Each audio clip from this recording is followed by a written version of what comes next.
bir müsəlmanın əxlaqını ən çox biruzə verən amillərdən biri də insanın dilidir.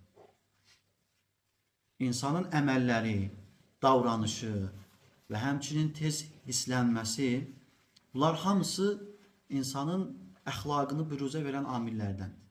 Ancaq ən çox biruzə verən amili nədir? Dildir. İnsanın danışdığı danışıqdır. İnsanın başqa bir müsəlmanla, başqa bir insanla olduğu müamələsidir. Necə ki bizdə də deyirlər, atalar sözləri, deyirlər ki, danış, sənin kim olduğunu deyim.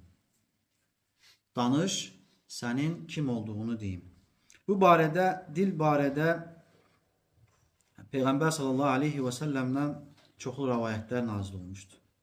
Və həmçinin dil elə bir şeydir ki, insanın dilindən çıxdığı elə bir söz yoxdur ki, o yazılmasın.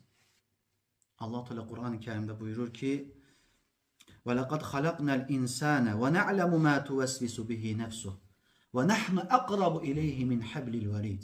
İnsanı biz yarattık.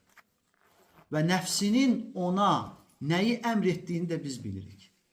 Biz ona şah damarından daha yaxınıq. İz yetələqqal mutələqqiyani anil yemini və anil şimali qa'id. Onun sağında və solunda iki mələk oturub onun əməllərini qeydə alırlar. Mə yelfizu min qavlin illə lədeyhi raqibun atid. Və dediyi elə bir söz yoxdur ki, onu yazmaq üçün yanında hazır durmuş mələklər olmasın. İnsan bilməlidir ki, çıxdığı hər bir söz mütləq qeyd olunacaqdır.